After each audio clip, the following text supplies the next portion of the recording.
Carol Burnett made millions laugh for over a decade, yet one sketch in 1977 left her visibly shaken.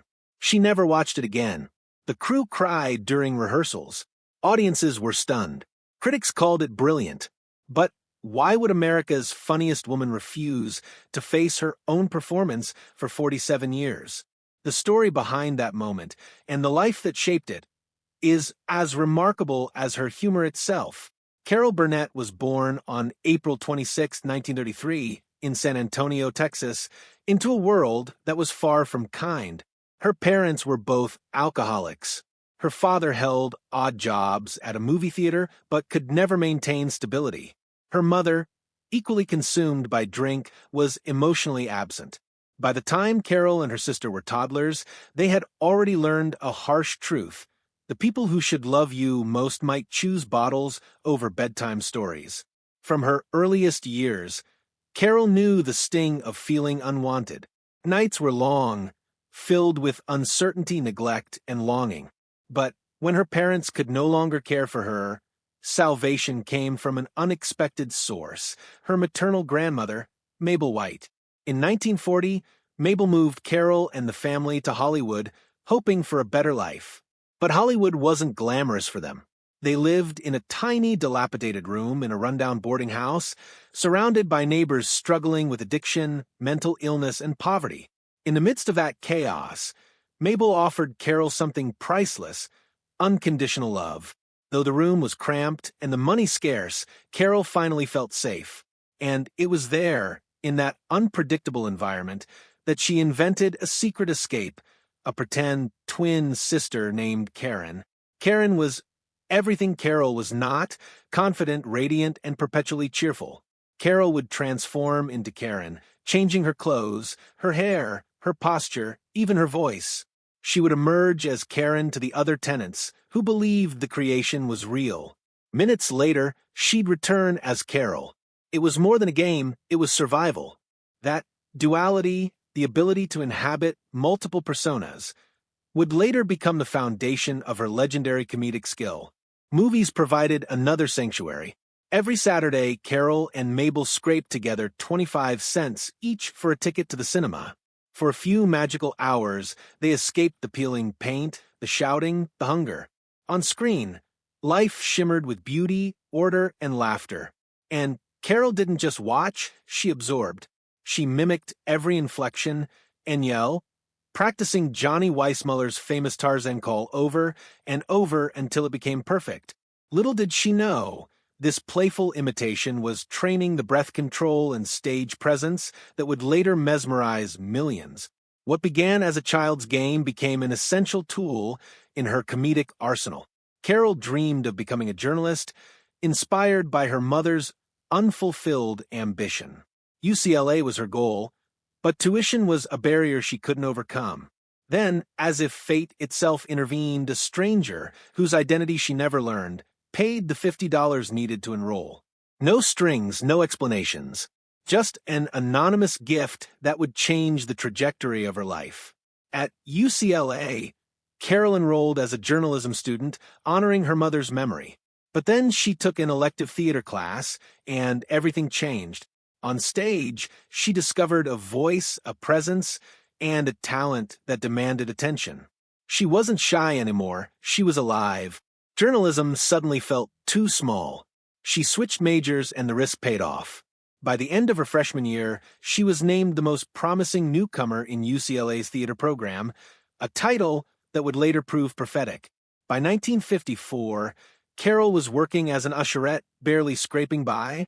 Then, at a party in San Diego, she met a sharply dressed stranger, a millionaire shipbuilder. He wasn't in show business, but he made Carol an offer that sounded almost like a dream. $1,000 for her, $1,000 for her boyfriend, Don Soyan, to move to New York. There were 3 conditions: never reveal his name, use the money only to reach New York, and if successful, help others along the way. That anonymous gift launched her Broadway journey and set the stage for a life of extraordinary achievement. New York was unforgiving. Carol shared a room at the rehearsal club with 4 other aspiring actresses, all vying for attention. There was one bathroom, one closet, and an unrelenting competition for every opportunity. But Carol thrived. She worked by night, auditioned by day, and performed whenever possible. Her first big break was a ridiculous song about John Foster Dulles, the ultra-serious Secretary of State. The lyrics were absurd, the performance tongue-in-cheek, but Carol delivered it with impeccable timing. Audiences laughed until they cried. Television appearances on The Jack Paar Show and Ed Sullivan Show followed.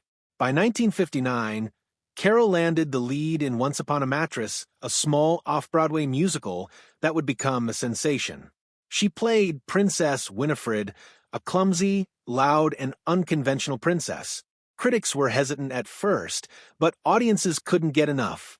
Carol earned her first Tony nomination, and within 5 years of receiving that mysterious financial gift, she repaid it in full.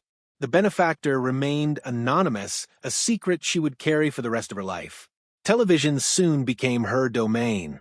From 1959 to 1962, Carol honed her skills on The Gary Moore Show, winning her first Emmy in 1962. She worked with rising stars like Don Knotts and Jonathan Winters, learning timing, improvisation, and audience engagement. By 1967, the Carol Burnett Show premiered, forever changing television. For 11 years, it captivated 30 million viewers each week, winning 25 Emmy Awards, multiple Golden Globes, and People's Choice Awards. Carol wasn't just a star. She was a pioneer, one of the first women to lead a variety show, opening doors for generations of female comedians. Yet behind the laughter, life wasn't always kind. Harvey Korman, her trusted co-star, nearly walked away during the show's 7th season. Carol demanded honesty and discipline, and when Korman returned, she commemorated his comeback with a plaque on his dressing room door that read, "Mr. Happy-Go-Lucky." Tim Conway's improvisational brilliance created iconic, unpredictable moments, like the legendary Elephant Story sketch that defined the show's soul. Raw, unscripted, and utterly hilarious. Then came 1977. A sketch called The Gong Show, featuring Carol as Eunice Higgins, changed everything. No jokes, no exaggerated antics, just raw, unembellished pain. Eunice sang her dreams, only to be ridiculed by the judges. The camera lingered on her tear-streaked face as silence filled the studio.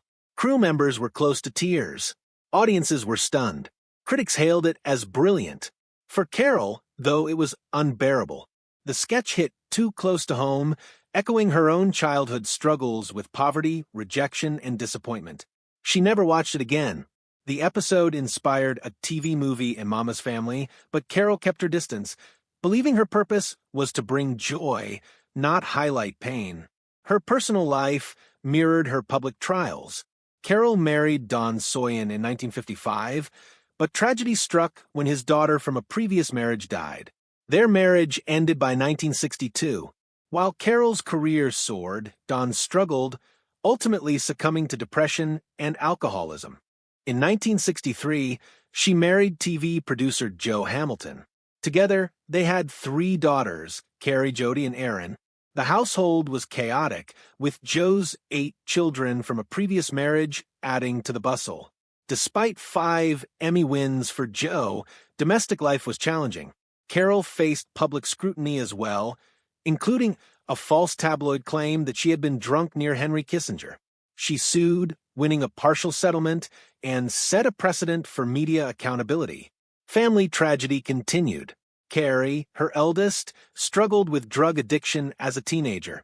Carol and Joe fought tirelessly to save her. Carrie eventually recovered, only to die of lung cancer at 38. Despite grief, Carol honored her daughter's memory by completing Hollywood Arms, a play based on her life. Even in later years, Carol's resilience remained extraordinary.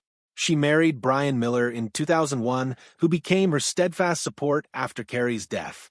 They assumed custody of her grandson Dylan when Aaron struggled with addiction. Carol's life was a testament to love, courage, and responsibility, protecting family even at immense personal cost. Her career continued into her 90s.